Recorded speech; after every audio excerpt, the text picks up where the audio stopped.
Hello guys, good morning. Welcome po sa ating YouTube channel, Facebook at TikTok. So nandito po tayo ngayon sa Leyte.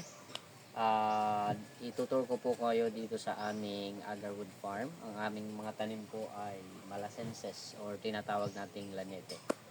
Ang seedlings po natin ay legal resource, meaning binili po namin yan sa isang DNR registered nursery kung saan binigyan kami ng wildlife culture permit at local transport permit. Yan po ang mga kailangan na dokumento na kailangan mong kunin kung bibili kayo ng seedlings legally para hindi kayo mahirapan sa pag-harvest. So tara guys, samahan nyo ako. Tour natin kayo. Let's go.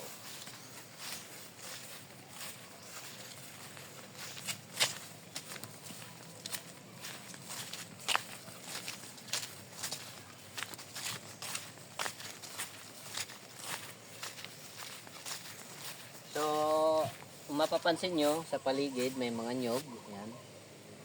Yan ang gusto ng mga Malasensis aquilaria, yung maraming puno. So, okay lang guys na may mga tanim na nyog tapos tataniman nyo ng mga agarwood. Ano yung gagawin?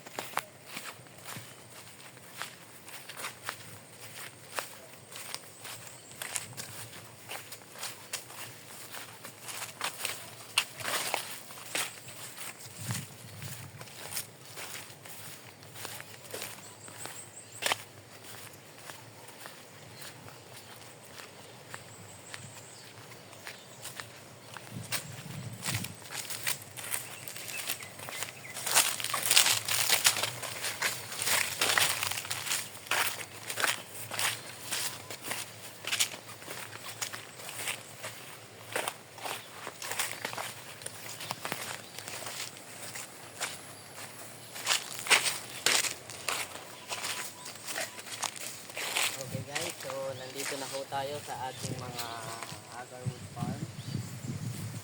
So ito po, Malasensis po ang variety nito. Aquilaria Malasensis, kung mapansin nyo, matangkad na siya kaysa sa akin. So trinay po namin i-markot kaso hindi siya effective. So kaya hindi kami nakapag-markot ng ganito. Ito din, yan. Malalaki na sila guys. So, mayroon din tayong magiging function hall for future seminars dito sa Leyte, sa Dagami Leyte specifically. At ito yung magiging area kung saan mag-perform tayo ng inoculation, yung binubutasan dito. Tapos, ang gamit po nating inoculant ay yung bamboo stick kay Sir Witsawa. Yan po ay isang very effective na inoculant. At yung na-produce niya po ay high quality agarwood resin. So yan pong gagamitin natin sa pag-inoculate ng ating mga puno. So we have like thousands aquilaria trees kung makikita niyo. So dito po.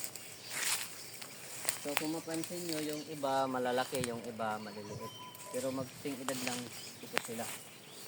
Nakadepende po kasi pagka like for example this one, mapansin nyo mas malaki siya. Kasi naaarawan siya ay nagpro-pruning din po kami.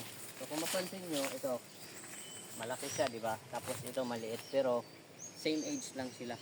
Ang ginawa kasi namin dito is nagpro-pruning kami, so pinuputol namin yung mga sanga-sanga para yung nutrients niya diretso. So lumalaki siya, tapos tumataas. Pruning ang tawag dyan. Pinuputol namin dito para lumaki. Mga ganitong edad, pwede na rin itong inoculate. So pagkatanim, like after 3 years, pwede nang inoculate. Tapos additional 2 years, inoculate ulit. So 8 years, pwede nyo na siyang i-harvest. So ayan. So yung spacing po nito dito, 3 meters. 1, 2, 3. Yan. So, pakita mo lang. Hinahinay lang. Hanggang doon pa yan, marami yan dito.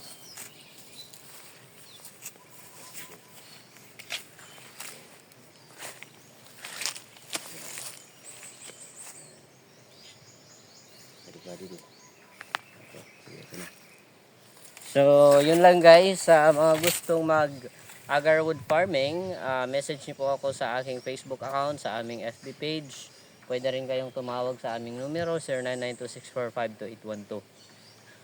Kung gusto nyong magtanim ng agarwood ng legal at maibenta ang inyong agarwood resin or agarwood products ng legal.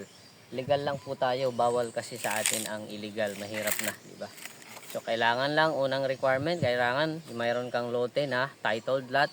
At yung requirements natin ay minimum 100 seedlings lang po ang inyong bibilhin sa aming nursery. Hindi mo kailangang gumastos ng milyones gaya ng ino-offer ng ibang organization. Dito sa amin 100 seedlings lang po, yung price po na range po sa 500 to 600 per seedlings. Mayroon din po kaming mga germinated seeds worth 75 pesos lang naman po. So, ano pang hinihintay nyo para magkaroon kayo ng ganitong kagandang farm? Libot ulit, yan. Hinay-hinay lang. Hindi ka man makaram. Mag-preview. Hindi, yan. Okay lang yan guys. Yan. Para magkaroon kayo ng ganito kagandang farm, diba? Ito, diba? Nakaka-proud guys. Mayroon kang sariling agarwood farm. Kasi ito, hindi lang sa perfumery ang products nito.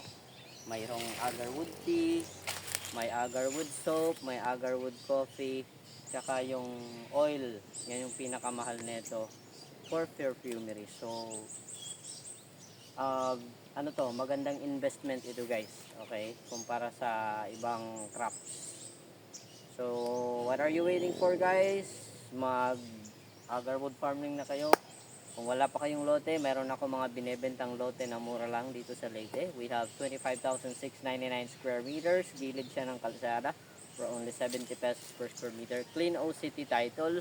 You can check out the video of the property nasa link ng ating description. We also have 470 square meters. Kung gusto nyo ng backyard farming lang, meron din tayong lote dito sa Kanislagan, Dagami, Leyte. Gilid din ng kalsada. 900 pesos per square meter lang po. Okay, thank you guys for watching. Please don't forget to subscribe. A peace.